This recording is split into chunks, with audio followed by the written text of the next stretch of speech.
Well, hi, my name's Richard Burdon and my wife here, Sarah. We're at Glendine Station on the shores of Lake Hawea, which is situated between Lake Wanaka and Lake Hawea in Otago.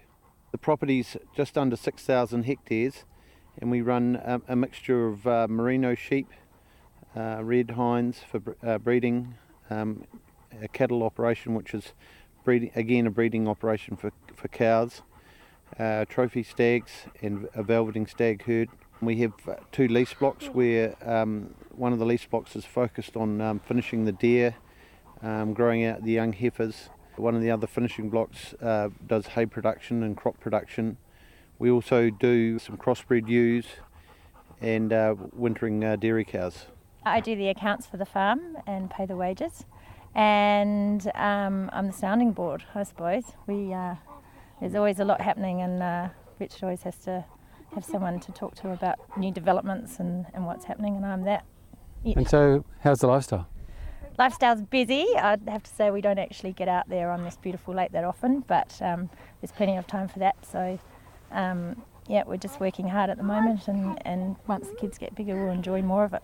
It's a massive property, so tell me about how you handle the size and the access. Property's been in the family now for 3 generations, so we're very lucky on the Lake Hawea side. We've got very good access with State Highway 6.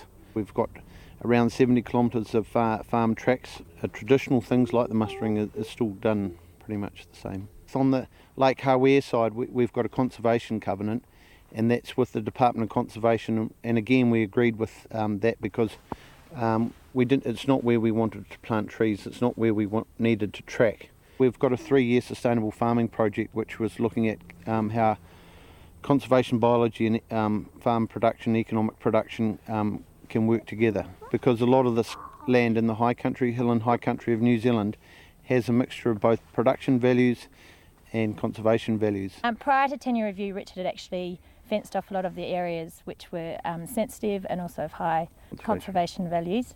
So those areas were already fenced off. So we're looking at the whole farm and looking at ways to actually protect those areas of high significant values with beech rainforest prior to the tenure review process. So that was already in process, and with the tenure review it's just worked out fantastically that we've now got this huge conservation area. Then we've got the farming down below which we can develop further. And in order to retain those conservation areas, the rest of the farm does have to be financial. I mean, it's all lovely just to have a beautiful conservation park, but we need to make the farm financial to be able to look after those areas for the future generations. We've now got helicopters that are doing precision spraying right into areas there, and the technology has helped a lot with GPSs and being able to add in fertilisers and chemical at the same time help in developing a lot of this hill country. New Zealand hill country is going to become a very valuable asset in the future, because all the flat countries having huge land use changes, not only into dairying but lifestyle blocks and things like this. So the hill country is going to become an important breeding area for farming in New Zealand. So we're really looking at our hill country. We've developed our flats with the shelter belts and the paddocks and getting the phosphate levels right up. And we don't have a lot of flat country, so it's imperative that we can develop that hill country. One of the greatest things about farming here is the team of people that I've got helping me. We've got 4 full-time permanents and up to 6 casuals. And the skills that they bring is fantastic. I can't thank them enough for everything they've done. Mum and Dad still play an important role in the operation, and they did all the underlying work. They spent a good 25 years getting some of the basics into place, which are now starting to reap the benefits. Some of the conservation values are worth twice as much as production values. This property is really diverse. The environmental awards and being part of it makes you aware of every aspect of your business, makes you aware of what you're doing to conserve the environment, and it makes you achieve in the farming environment and makes you aware of it. We have contracts and have supplied Icebreaker ever since the contract's been around. It's a wonderful product, and it's been really good being part of that whole process with which Icebreaker have.